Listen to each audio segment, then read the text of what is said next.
Hello बच्चों, आपका अपने यूट्यूब चैनल पीसीएस मार्गदर्शक पर स्वागत है। मैं मनीष पांडे आज आपको बायोलॉजी वन लाइनर में तीसरी क्लास के साथ प्रस्तुत हूं। जैसा कि आप जानते हैं, आशीष सर के मार्गदर्शन में ये जो क्लासेस चल रही हैं उनमें मुझे बायोलॉजी के क्लास लेने हैं, जो कि 30,000 क्वेश्चन की एक वन लाइनर सीरीज चल रही है। उसी के तहत आज हम लोग फिर एक साथ आए हैं। आशा करते हैं कि आप लोग स्वस्थ होंगे, प्रसन्न होंगे। आइए देखते हैं आज की क्लास को हम कितना रोचक बना सकते हैं। ये देखिए, हमारे क्लास का लोगो आप जानते ही हैं। हमारे चैनल को आप लाइक, शेयर और सब्सक्राइब भी कर लें। बेल आइकन को प्रेस कर दें, जिससे कोई भी ज़रूरी नोटिफिकेशन आपको पहुंच सके। ठीक है, चलते हैं अपनी क्लास की तरफ। देखिए आज क्या लिखा है क्लास में क्या है आज। केंद्र के अंदर के जीव द्रव्य को क्या कहते हैं। ठीक है बच्चों, एक बार फिर हम रिपीट करते हैं आपके लिए। केंद्र के अंदर के जीव द्रव्य को क्या कहते हैं। बताइए बच्चों, इसका सही उत्तर क्या होगा। इसका सही उत्तर है बच्चों कोशिका द्रव्य। वो इसलिए आप इस क्वेश्चन को समझ पा रहे होंगे। केंद्र के अंदर मतलब जो एक सेल होती है, सेल में एक न्यूक्लियस होता है, न्यूक्लियस के अंदर की चीज़ ये पूछ रहा है।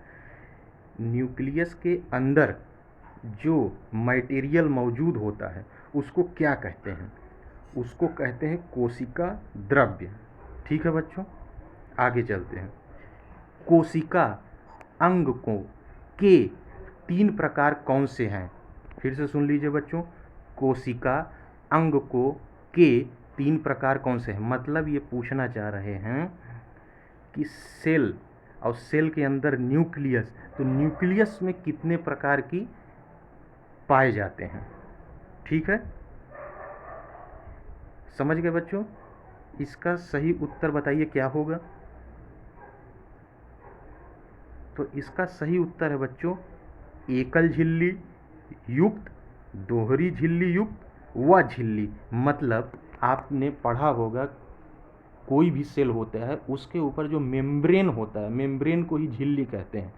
वो मेम्ब्रेन कैसा होता है, कोई एक मेम्ब्रेन से बाउंड होता है, कोई 2 मेम्ब्रेन से बाउंड होता है, कोई मेम्ब्रेन बाउंड लेस भी होता है, मतलब किसी किसी में मेम्ब्रेन नहीं होता है। ऐसे कुछ सेल ऑर्गेनेल आप लोग जानते होंगे जिनको हमारे बॉडी में रखा गया है, जो कि झिल्ली युक्त भी हैं, झिल्ली युक्त नहीं भी हैं। ठीक है बच्चों, देखिए उसके बारे में आगे क्या प्रश्न है। रहित लाइसोसोम, रहित लाइसोसोम अंतर्द्रव्यीय जालिका, गोल्जी काय इत्यादि किस तरह के कोशिकांग हैं। देखिए एकदम जो मैंने बात आपको अभी इसके ऊपर वाले प्रश्न में बताई, वही चीज़ आपको इस क्वेश्चन में मिल रहा है। तीसरे प्रश्न में क्या लिखा है, रहित लाइसोसोम। मतलब रहित का मतलब आप लोग समझते हैं जो चीज़ है नहीं। रहित लाइसोसोम अंतर्द्रव्यीय जालिका, गोल्जी काय इत्यादि किस तरह के कोशिकांग हैं। तो इसका सही उत्तर क्या होगा बच्चों। इसका सही उत्तर है बच्चों एकल झिल्ली वाले कोशिकांग। मतलब जिनमें केवल एक झिल्ली, एक मेम्ब्रेन बाउंड, जैसे मैंने आपको बताया ना, मेम्ब्रेन बाउंड सेल ऑर्गेनेल कौन से होते हैं, और उनमें भी कौन से 1 मेम्ब्रेन बाउंड है, कौन से 2 मेम्ब्रेन बाउंड है। देखिए उसके आगे वाले प्रश्न पर हम लोग चलते हैं। माइटोकॉन्ड्रिया, केंद्रक, हरितलवक, जिसको कि क्लोरोप्लास्ट कहते हैं, आप जानते हैं हरे रंग का होता है इसीलिए इसको हरितलवक कहा गया, इत्यादि किस तरह के कोशिकांग हैं। फिर से सुन लीजिए बच्चों, माइटोकॉन्ड्रिया, केंद्रक, हरितलवक, जिसको कि क्लोरोप्लास्ट भी कहते हैं, इत्यादि किस तरह के कोशिकांग हैं। बताइए बच्चों इसका सही उत्तर क्या होगा। तो इसका सही उत्तर है बच्चों दोहरी झिल्ली वाले कोशिकांग। मतलब ये डबल मेम्ब्रेन बाउंड हैं। जैसा कि हमने आपको बताया कि कोई मेम्ब्रेन बाउंड भी हो सकता है, तो उसमें भी ये देखा जाता है कि कौन सा 1 मेम्ब्रेन बाउंड है, कौन सा 2 मेम्ब्रेन बाउंड है। जैसा जो ऑर्गन होता है उसमें जैसी ज़रूरत होती वैसा बाउंड सिस्टम बनाया गया है। ठीक है बच्चों, आगे चलते हैं। देखिए अगला प्रश्न क्या है, झिल्ली रहित कोशिकांग का उदाहरण क्या है। झिल्ली रहित कोशिकांग का उदाहरण क्या है, समझ रहे हैं बच्चों, ये कौन सा प्रश्न है, क्या पूछना चाह रहा है, आप लोग समझ रहे हैं। झिल्ली रहित मतलब जिसमें कि मेम्ब्रेन न हो, कोशिका रहित कोशिकांग, झिल्ली रहित कोशिकांग का उदाहरण क्या है, बताइए बच्चों, इसका सही उत्तर क्या होगा। इसका सही उत्तर बच्चों राइबोसोम। आप लोग सुने भी होंगे, आप लोग जानते भी होंगे राइबोसोम, जिसको protein factory of the cell कहते हैं। क्यों कि इसमें झिल्ली नहीं पाई जाती है, इसलिए इसको प्रोटीन सिंथेसिस में हम लोग यूज करते हैं। आप लोगों ने सुना होगा 70S और 80S राइबोसोम, इसके 2 प्रकार होते हैं, प्रोकैरियोटिक, यूकैरियोटिक। तो फिर यूकैरियोटिक में कितने होते हैं और फिर प्रोकैरियोटिक में कितने होते हैं, ये आप लोगों ने पढ़ा होगा। ठीक है बच्चों, आगे चलते हैं। किस विज्ञानी ने सन 1831 ईस्वी में कोशिका में केंद्रक की खोज की थी। फिर से सुन लीजिए बच्चों, किस विज्ञानी ने सन 1831 ईस्वी में कोशिका में केंद्रक की खोज की थी। समझ रहे हैं बच्चों, इस प्रश्न में ये पूछा गया है कि किस साइंटिस्ट ने 1831 में कोशिका में मतलब सेल में न्यूक्लियस की खोज की थी। सीधा मतलब यह है कि किस विज्ञानी ने न्यूक्लियस की खोज की थी, बताइए बच्चों। इसका सही उत्तर है बच्चों रॉबर्ट ब्राउन। क्या सब उत्तर है बच्चों, रॉबर्ट ब्राउन। ठीक है बच्चों, आगे चलते हैं।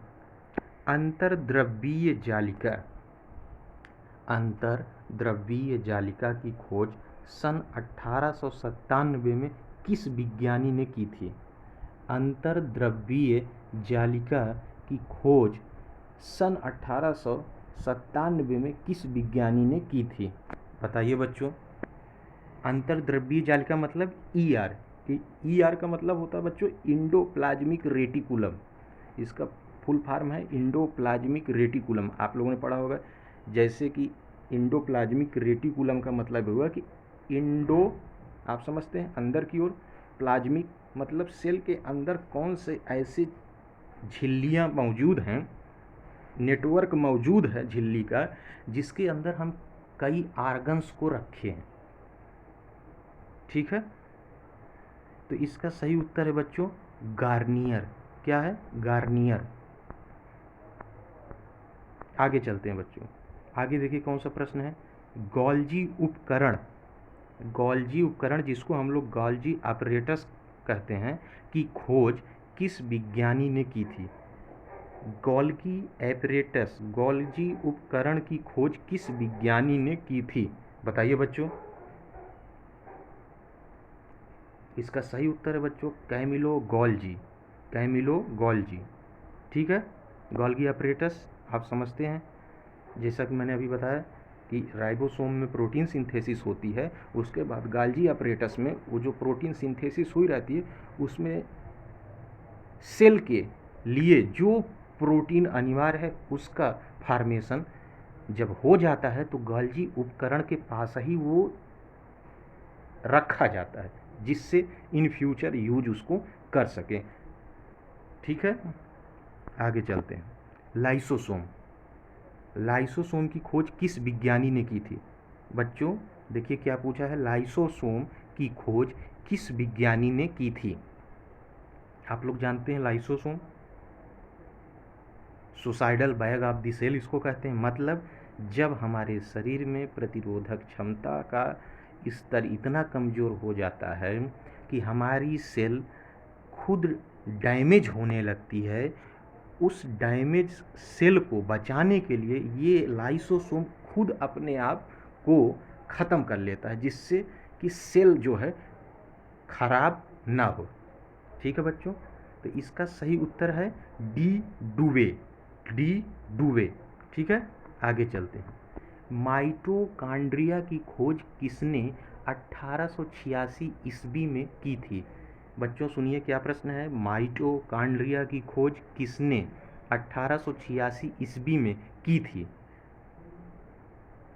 माइटोकांड्रिया, माइटोकांड्रिया आप समझते हैं, जो एक सेल होती है उसमें माइटोकांड्रिया का बहुत बड़ा रोल है। इसको कहते हैं power house of the cell. जैसे कभी भी सेल अपना फंक्शन कमज़ोर करती है तो ये तुरंत माइटोकांड्रिया एक्टिव हो जाता है, ये पावर सप्लाई देने लगता है। बिना पावर सप्लाई के आप सोचिए कोई भी उपकरण काम कर सकता है। इसी तरह से हमारे सेल में माइटोकांड्रिया एक पावर हाउस है जिसके पास सारी समस्याओं का समाधान है। इसका सही उत्तर है बच्चों अल्टमैन। क्या है? अल्टमैन। राइबोसोम की खोज किसने की थी? देखिए बच्चों अगला प्रश्न है, राइबोसोम की खोज किसने की थी? देख, राइबोसोम के बारे में मैंने बता दिया है। इसको प्रोटीन फैक्ट्री भी कहते हैं। मतलब जब सेल को प्रोटीन की ज़रूरत हो तो उस राइबोसोम से ही उसको प्रोटीन मिलती है, चाहे वो प्रोकैरियोटिक के लिए हो चाहे वो यूकैरियोटिक के लिए। तो इसका सही उत्तर होगा बच्चों पाइलेड। क्या है? पाइलेड। ये जो क्वेश्चंस की सीरीज चल रही बच्चों, ये बहुत ही ज़्यादा महत्वपूर्ण है आपके लिए, क्योंकि आपके परीक्षा में इस तरीके के वन लाइनर प्रश्न जरूर पूछे जाते हैं। तो हमारा ये मोटो है कि आपके एक भी प्रश्न बायोलॉजी में गलत ना हो, इसलिए हमारे चैनल को लाइक करें, शेयर करें, सब्सक्राइब करें और अंत में बेल आइकन को प्रेस करें, जिससे हम ज़रूरी नोटिफिकेशन आपको दे सकें। ठीक है बच्चों, आगे चलते हैं। तारक काय, देखिए क्या लिखा है, तारक काय की खोज किसने की थी? तारक काय का मतलब सेंट्रोसोम। सेंट्रोसोम की खोज किसने की थी? बताइए बच्चों। सेंट्रोसोम आप लोग जानते होंगे, सेल जब डिवीजन करता है तो डिवीजन के वक्त जो एक फॉर्मेशन होता है सिनेप्सिस का, आप लोग देखे होंगे, आप लोग सुने होंगे, जब क्रोमोसोम अलग होते हैं तो वो किसी भी प्लेट के साथ जब जुड़ते हैं तो जो उसका मुख्य प्लेट होता है जो बीच में होता है उसको सेंट्रोसोम कहते हैं। ठीक है, जिनके चारों तरफ क्रोमोसोम लगे होते हैं। बताइए बच्चों इसका सही आंसर क्या होगा? तो इसका सही उत्तर है बच्चों बोवेरी। बोवेरी। ठीक है, आगे चलते हैं। कौन से कोशिकांग केवल पादप कोशिकाओं में पाए जाते हैं? कौन से कोशिकांग केवल पादप कोशिकाओं में पाए जाते हैं? बच्चों ये पूछना चाह रहा है इस प्रश्न में कि कौन से कोशिकांग मतलब सेल ऑर्गेनेल सेल ऐसे हैं जो सिर्फ प्लांट में पाए जाते हैं। ठीक है, प्लांट के सेल में कौन सा ऐसा सेल ऑर्गेनेल है जो पाया जाता है सिर्फ और सिर्फ प्लांट में? बताइए बच्चों। इसका सही उत्तर है बच्चों प्लास्टिड्स, लवक। ठीक है, प्लास्टिड्स के बारे में भी आपने सुना होगा। जैसे हमारे हरे पौधों में जो हरा रंग होता है वो क्लोरोफिल के वजह से होता है, लेकिन उसमें क्लोरोफिल के साथ साथ प्लास्टिड की भी बहुत बड़ी भूमिका होती है। ठीक है, आगे चलते हैं बच्चों। आगे देखिए आपके लिए क्या है, कौन सा प्रश्न है। हमारा शरीर जिन अनेक छोटी छोटी इकाइयों से निर्मित है उन्हें क्या कहते हैं? हमारा शरीर जिन अनेक छोटी छोटी इकाइयों से निर्मित है उन्हें क्या कहते हैं? बताइए बच्चों। ये तो मुझे लग रहा है कि बहुत ही आसान प्रश्न है, आपको ये बात समझ में आ रही होगी। तो इसका सही उत्तर है बच्चों कोशिका, सेल। आप लोगों ने पढ़ा होगा, it is the smallest and functional unit of the cell.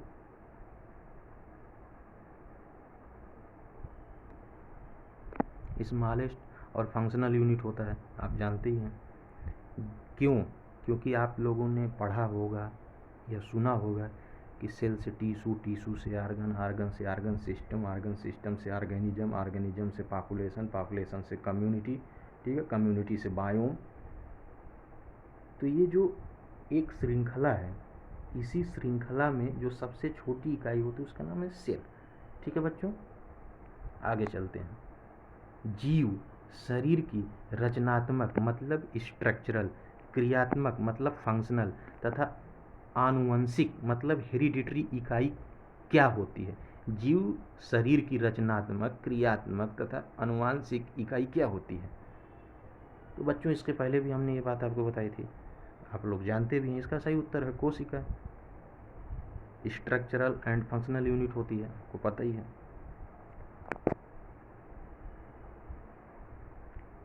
ठीक है बच्चों, आगे चलते हैं। सन 1665 में किसने मधुमक्खी के छत्ते जैसी संरचना की खोज की और कोशिका नाम दिया?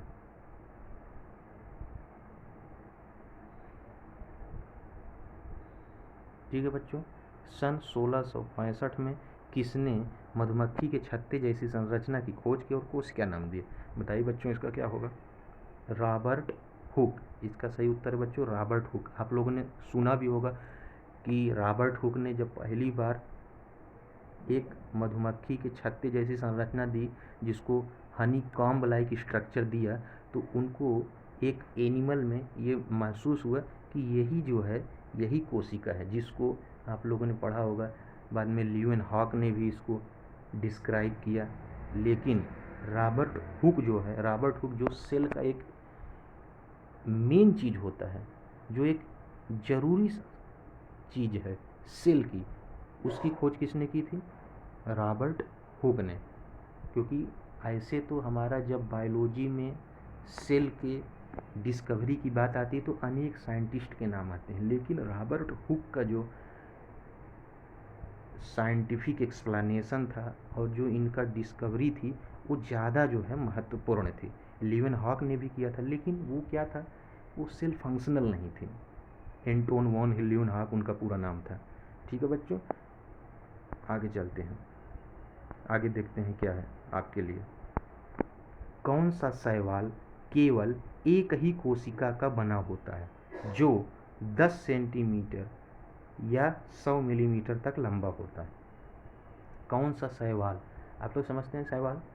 एल्गी। कौन सी एल्गी है जो केवल एक ही कोशिका की बनी होती है और जो 10 सेंटीमीटर तक लंबा होता है? बताइए बच्चों, इसका क्या होगा? आप लोगों ने क्लासिफिकेशन पढ़ा होगा।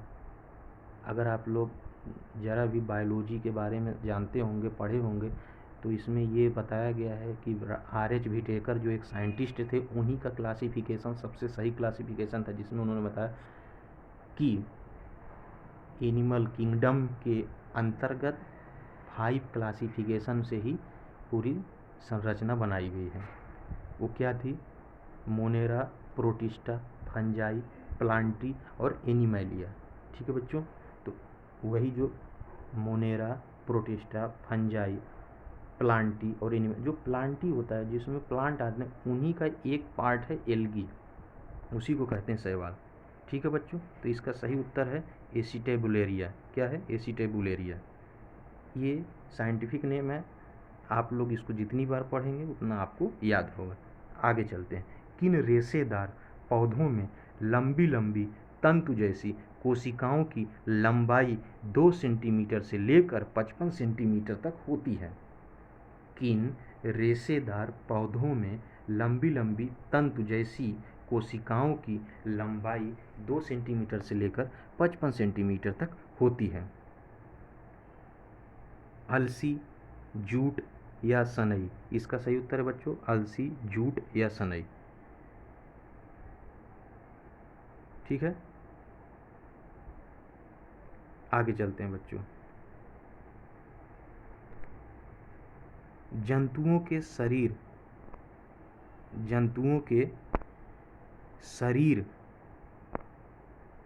में कौन सी कोशिकाएं 90 सेंटीमीटर से 1 मीटर तक या इससे भी अधिक लंबी हो सकती हैं?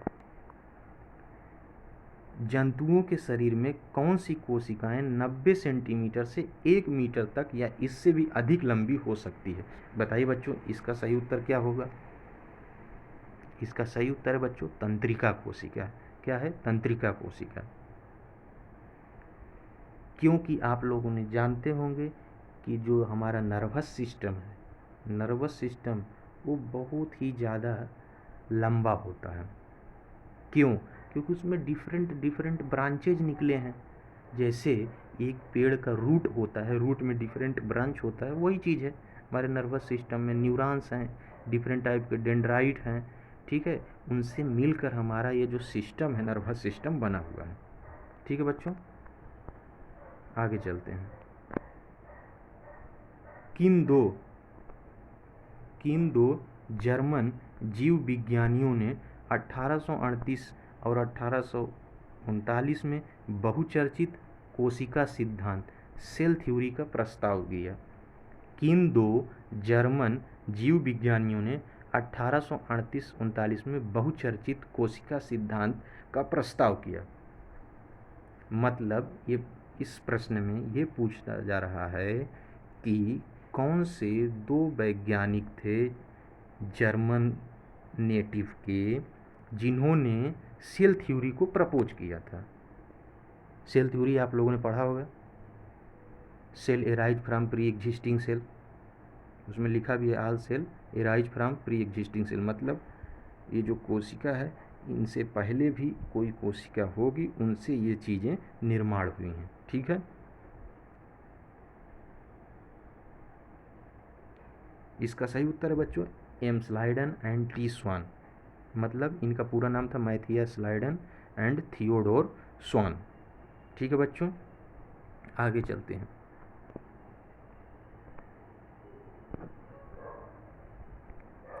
किस सिद्धांत के अनुसार सभी जीव कोशिकाओं के बने होते हैं? किस सिद्धांत के अनुसार सभी जीव कोशिकाओं के बने होते हैं? ये तो बहुत ही आसान प्रश्न है, हमें लग रहा है। ये पूछ रहा है कि किस सिद्धांत के अनुसार सभी जीव कोशिकाओं के बने होते हैं। बताइए बच्चों। तो इसका सही उत्तर है बच्चों कोशिका सिद्धांत। भाई जब सेल के बारे में हम पढ़ रहे हैं तो सेल सिस्टम से बने होंगे। सेल की भी अपनी जो है कि एक रचना है, संरचना है, सेल का निर्माण हुआ होगा। हमारे शरीर को सेल ने ही बनाया है। ठीक है, आगे चलते हैं। देखिए क्या लिखा है, सभी प्रकार की कोशिकाएं किस झिल्ली से बनी होती हैं? सभी प्रकार की कोशिकाएं किस झिल्ली से बनी होती हैं? इसका सही उत्तर है बच्चों कोशिका झिल्ली। क्या है? कोशिका झिल्ली, जो मैंने आप लोग बताया कि सेल मेम्ब्रेन। जैसे हमारे सेल के अंदर जितने भी डिफरेंट आर्गन पाए जाते हैं, डिफरेंट ऑर्गेनिज्म पाए जाते हैं, उनका एक प्रॉपर स्ट्रक्चर है। उस स्ट्रक्चर के ऊपर भी कोई ना कोई एक लेबल बना हुआ है, जिनसे उन्हें खुद को संरक्षण प्राप्त है। उसी को हम मेम्ब्रेन कहते हैं, झिल्ली कहते हैं, जो कि ये प्रोटेक्शन का भी काम करती हैं मेनली। कभी कभी शेप भी देती हैं, कभी कभी साइज भी मेंटेन करती हैं। आप लोग पढ़े होंगे maintenance of the shape, size and protection. ठीक है, आगे चलते हैं बच्चों। आगे देखते हैं अगला प्रश्न क्या लिखा है। सभी प्रकार की कोशिकाओं में किस तरह का पदार्थ होता है? सभी प्रकार की कोशिकाओं में किस तरह का पदार्थ होता है? मतलब ये पूछना चाह रहे हैं कि जो हमारे सेल है, सेल ऑर्गेनेल हैं, उनके अंदर क्या होता है। समझ रहे बच्चों? तो आपको भी पता होगा। बताइए बच्चों इसका सही उत्तर क्या है? तो इसका सही उत्तर है बच्चों जीव द्रव्य, प्रोटोप्लाज्म। ठीक है, जिसको हम प्रोटोप्लाज्म कहते हैं। मतलब कि हमारी जो सेल है, सेल के अंदर जो लिक्विड मिलता है, जो एक लिक्विड जिसमें कई न्यूट्रिएंट्स डिजॉल्व होते हैं, उनको हम लोग प्रोटोप्लाज्म कहते हैं। उन्हीं से तो हमारे सेल को न्यूट्रिशन मिलता है, उन्हीं से हमारी सेल की साइज बढ़ती है, उन्हीं को प्रोटेक्शन करने के लिए हमारे सेल ने एक झिल्ली रखी है, क्योंकि वो तो बहुत महत्वपूर्ण चीज़ है। जो बहुत ज़्यादा महत्वपूर्ण चीज़ होती है उसको हम सब बचा कर रखते हैं। ठीक है, आगे चलते हैं। कौन सी झिल्ली कोशिका का बाहरी आवरण बनाती है? कौन सी झिल्ली कोशिका का बाहरी आवरण बनाती है? बताइए बच्चों। आज के जो लेक्चर हैं, आज के जो प्रश्न हैं, वो सामान्यतः सेल पर बेस्ड हैं। आप जानते हैं कि बायोलॉजी में सेल बहुत महत्वपूर्ण होता है। सेल से ही सब कुछ है, हमारे शरीर में सब कुछ एक छोटी सी सेल से शुरुआत है। तो इसीलिए आज का पूरा टॉपिक सेल से संबंधित है। आप लोग प्रश्न को गहराई से समझ भी रहे होंगे। बताइए बच्चों, इसका आंसर क्या होगा? कौन सी झिल्ली कोशिका का बाहरी आवरण बनाती है? तो सही उत्तर होगा बच्चों इसका कोशिका झिल्ली। भाई जब सेल है तो सेल के बाहर क्या होगा? सेल के बाहर जो उसकी मेम्ब्रेन होगी उसको सेल मेम्ब्रेन कहेंगे। ठीक है, आगे चलते हैं। कोशिका झिल्ली के भीतर के पदार्थ को क्या कहते हैं? देखिए वही प्रश्न जो अभी एक दो प्रश्न ऊपर आया था, वही प्रश्न सेम पूछा जा रहा है कि कोशिका झिल्ली के भीतर के पदार्थ को क्या कहते हैं? तो बच्चों उसको जीव द्रव्य कहते हैं। जीव द्रव्य वही है जो प्रोटोप्लाज्म मैंने आपको बताया था। ठीक है, आगे चलते हैं, देखते हैं आगे आपके लिए कौन से महत्वपूर्ण प्रश्न रखे गए हैं। वर्ष 1940 में किसने सर्वप्रथम प्रोटोप्लाज्म शब्द का प्रयोग किया? वर्ष 1940 में किसने सर्वप्रथम प्रोटोप्लाज्म शब्द का प्रयोग किया? तो इसका सही उत्तर बच्चों पुरकिंजे। क्या है? पुरकिंजे। आप लोग जानते हैं प्रोटोप्लाज्म जैसा कि मैंने बताया एक ऐसा लिक्विड जिसमें हमारे सारे न्यूट्रिएंट्स डिजॉल्व हैं, जो कि हमारे सेल को साइज बताते हैं, सेल को शेप देते हैं, सेल को मेंटेन रखते हैं उनके एक्टिव फॉर्म में। तो इसका सही उत्तर बच्चों पुरकिंजे। ठीक है, ये वन लाइनर जो सीरीज चल रही है आशीष सर के मार्गदर्शन में, ये आप लोग को बहुत बेनिफिशियल होगी, क्योंकि आपके परीक्षाओं में अक्सर वन लाइनर प्रश्न पूछे जाते हैं। तो इन्हें एक बार दो बार आप रिवाइज करेंगे तो ये आपको कंठस्थ हो जाएंगे। ठीक है बच्चों, आगे चलते हैं। किन कोशिकाओं में कोशिका झिल्ली के अलावा एक अतिरिक्त परत होती है? किन कोशिकाओं में कोशिका झिल्ली के अलावा एक अतिरिक्त परत होती है? ठीक है बच्चों, क्या पूछना चाह रहा है? आप इस बात को समझ रहे होंगे। किन कोशिकाओं में कोशिका झिल्ली के अलावा एक अतिरिक्त परत होती है?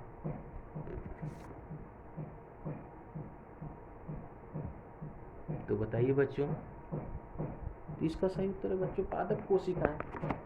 जैसे हमारे सेल दो तरीके के होते हैं, प्लांट सेल और एनिमल सेल।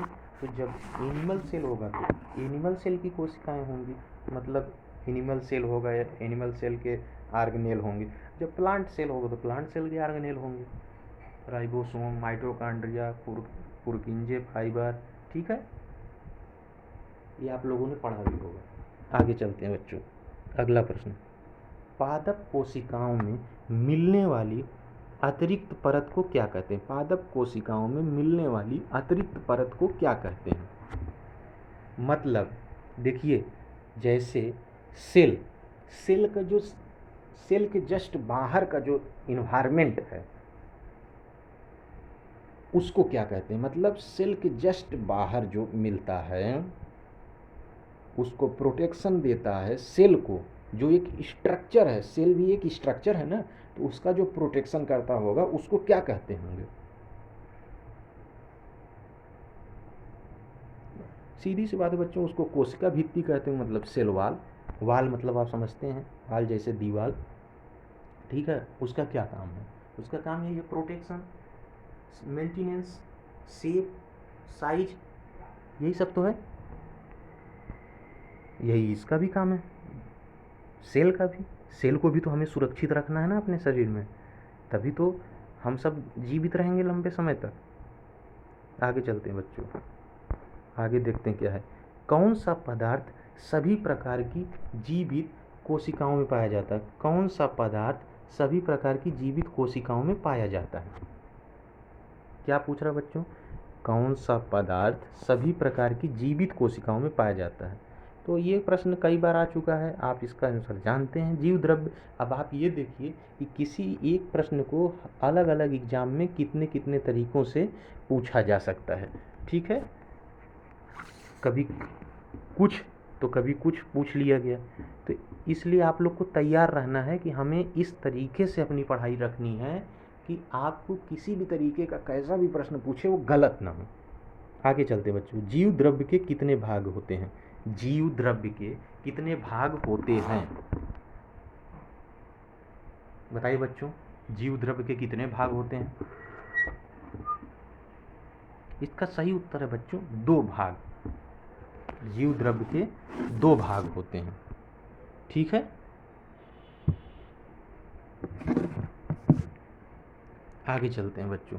आगे देखते हैं क्या प्रश्न। जीव द्रव्य के दोनों भागों को किस नाम से जाना जाता है? जीव द्रव्य के दोनों भागों को किस नाम से जाना जाता है? वही ये प्रश्न पूछना चाहता है। जो जीव द्रव्य है उन्हें 2 पार्ट में डिवाइड किया गया, तो उन 2 पार्ट का नाम क्या होता है? बताइए बच्चों।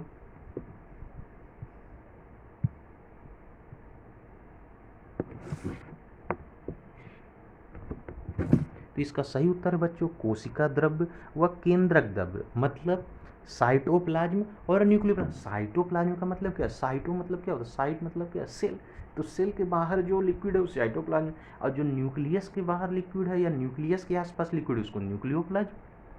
ठीक है, आप सोचिए कि हमारे शरीर में कितनी ज़्यादा सावधानियां बरती गई हैं, इसीलिए हमें अपने जीवन को भी बहुत सावधानी पूर्वक जीना चाहिए। इससे ये पता चलता है।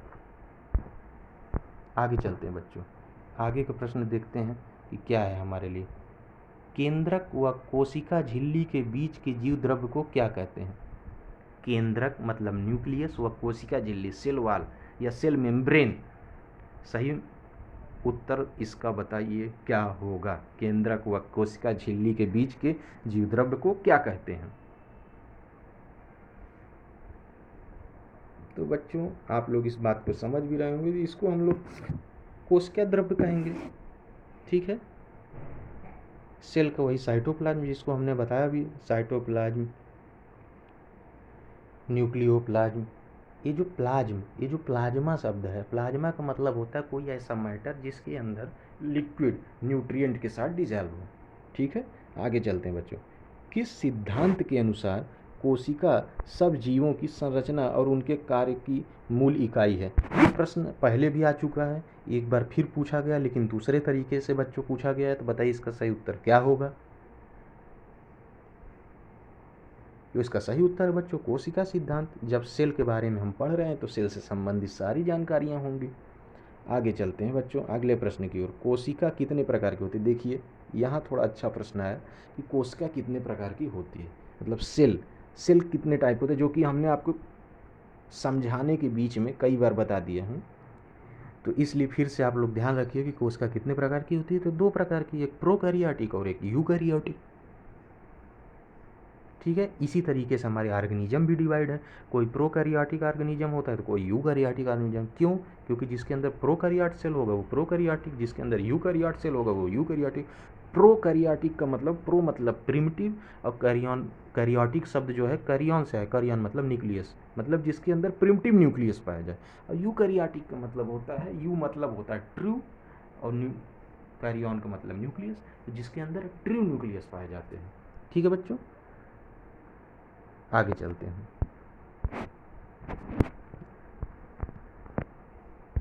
आगे के प्रश्न को हम लोग देखते हैं क्या है। किन कोशिकाओं में आनुवंशिक पदार्थों के चारों ओर नाभिकीय झिल्ली का अभाव होता है? मतलब किन कोशिकाओं में आनुवंशिक पदार्थों के चारों ओर नाभिकीय झिल्ली का अभाव होता है? वही बात है, मतलब ये पूछना चाह रहे हैं बच्चों, जो सेल को हम लोगों ने डिवाइड किया 2 राउंड में, 2 प्रकार में, प्रोकैरियोटिक और यूकैरियोटिक।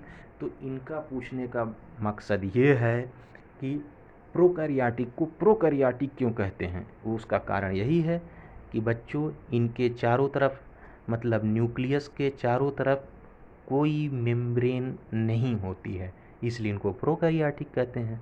ठीक है बच्चों, आगे चलते हैं। किन कोशिकाओं को असीम केंद्र की कोशिकाओं के रूप में जाना जाता है? किस केंद्र को असीम केंद्र की कोशिकाओं के रूप में जाना जाता है? ठीक है बच्चों, बताइए इसका सही उत्तर क्या होगा? आप लोग जानते भी होंगे, इस तरीके के प्रश्न कई बार आ जाते हैं, कई तरीके से पूछे जाते हैं। तो इसका सही उत्तर बच्चों प्रोकैरियोटिक कोशिकाएं। ठीक है, आगे चलते हैं। किन कोशिकाओं में अन्य झिल्ली से सीमाबद्ध कोशिकांग जैसे माइटोकॉन्ड्रिया भी अनुपस्थित होते हैं? मतलब किन कोशिकाओं में अन्य झिल्ली से, मतलब कौन से ऐसे सेल में ऐसी कौन सी अलग तरीके की मेम्ब्रेन होती है जो जिसमें कुछ तरीके के सेल ऑर्गेनेल ही नहीं होते हैं? ठीक है, बात को समझ रहे हैं? जैसे प्रोकैरियोटिक और यूकैरियोटिक में हमने बताया, तो प्रोकैरियोट में क्या होता है कि चीज़ें एक तरीके से बिखरी हुई हैं, क्योंकि मेम्ब्रेन नहीं है, मेम्ब्रेन बाउंड नहीं है, तो कोई चीज़ इधर है कोई चीज़ उधर है, क्योंकि साइटोप्लाज्म में वो या प्रोटोप्लाज्म में वो डूबी हुई हैं। लेकिन यूकैरियोट में क्या होता है, एक प्रॉपर मेम्ब्रेन बाउंड है जिसमें हमारे सारे ऑर्गेनेल प्रोटोप्लाज्म में या न्यूक्लियोप्लाज्म में तैरते रहते हैं। ठीक है बच्चों, आगे चलते हैं। इसका सही उत्तर है, आप लोग जानते भी होंगे, इसका भी सही उत्तर यही है, प्रोकैरियोटिक कोशिकाएं। ठीक है, आगे चलते हैं। आज की क्लास का मेन मोटो यह है कि आपको वन लाइनर सीरीज के अंतर्गत वो सारे प्रश्न करा दिए जाएं जिनसे आपके एग्जाम में कोई भी प्रश्न छूटे ना। ठीक है, आगे चलते हैं। प्रोकैरियोटिक कोशिकाओं में कौन से कोशिकांग उपस्थित होते हैं? प्रोकैरियोटिक कोशिकाओं में कौन से कोशिकांग उपस्थित होते हैं? बताइए बच्चों, इसका सही उत्तर क्या होगा? ये वही पूछ रहा है कि प्रोकैरियोटिक जो सेल होते हैं उनमें कौन सी चीज़ें होती हैं, मतलब कौन से सेल ऑर्गेनेल पाए जाते हैं, ये कहा जा रहा है। तो इसका सही उत्तर है बच्चों राइबोसोम। आपको हमने बताया राइबोसोम को protein factory of the cell कहते हैं। जब भी सेल को किसी भी चीज़ की आवश्यकता होती है तो यहाँ प्रोटीन सिंथेसिस कर देता है राइबोसोम, उस प्रोटीन का यूज हमारी सेल कर लेती है। आगे चलते हैं बच्चों। जीवाणु तथा साइनो जीवाणु में किस तरह की कोशिकाएं होती हैं? मतलब ये पूछ रहा है कि बैक्टीरिया और साइनो बैक्टीरिया में किस तरह की कोशिकाएं होती हैं। आपको पता होगा बैक्टीरिया एक अलग विभाग है और साइनो बैक्टीरिया एक अलग विभाग है। साइनो शब्द का मतलब होता है ब्लू, इसीलिए साइनो बैक्टीरिया को हम लोग कहते हैं ब्लू ग्रीन एल्गी। ठीक है, BGA। तो बताइए इसमें क्या होगा बच्चों? बच्चों इसका भी सही उत्तर प्रोकैरियोटिक कोशिका होंगे। भाई जब प्रोकैरियोटिक ऑर्गेनिज्म है कोई, तो उसके अंदर प्रोकैरियोटिक सेल होगा। जो कोई यूकैरियोटिक ऑर्गेनिज्म होगा तो उसके अंदर यूकैरियोटिक सेल पाए जाएंगे। तो सीधा है। कौन से जीव पहले नील हरित शैवाल कहलाते थे? देखिए मैंने जो आपको अभी बताया वही प्रश्न पूछा गया, कौन से जीव पहले नील हरित शैवाल मतलब ब्लू ग्रीन एल्गी कहलाते हैं? तो इसका सही उत्तर होगा बच्चों साइनो जीवाणु। ठीक है, आगे चलते हैं बच्चों। किन कोशिकाओं में झिल्ली से सीमाबद्ध कोशिकीय अंगक होते हैं?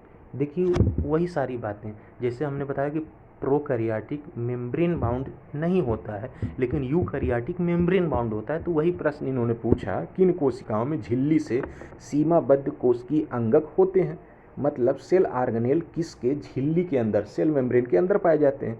बताइए बच्चों इसका क्या सही उत्तर होगा? तो इसका सही उत्तर होगा बच्चों यूकैरियोटिक कोशिकाएं। ठीक है, आगे चलते हैं। कई प्रकार के कार्यों के लिए लवकों को किन 3 श्रेणियों में वर्गीकृत किया जा सकता है? मतलब इस प्रश्न में ये पूछना चाह रहे हैं कि जो आपको पता है जो सेल होती है, सेल के अंदर जितने भी हमारे सेल ऑर्गेनेल उनका डिफरेंट काम है, सारे डिफरेंट काम सारे डिफरेंट ऑर्गेनेल करते हैं जिनसे सेल को बेनिफिट होता है। तो बच्चों इसके 3 श्रेणियों के नाम होंगे वर्णी लवक, अवर्णी लवक व हरित लवक। मतलब क्लोरोप्लास्ट, क्रोमोप्लास्ट और ल्यूकोप्लास्ट। ठीक है, आगे चलते हैं बच्चों। कौन सा लवक जड़ों व भूमिगत तनों में पाया जाता है? देखिए क्या पूछ रहा है, कौन सा लवक जड़ों व भूमिगत तनों में पाया जाता है? बताइए बच्चों इसका सही उत्तर क्या होगा? इसका सही उत्तर होता है बच्चों अवर्णी लवक मतलब ल्यूकोप्लास्ट।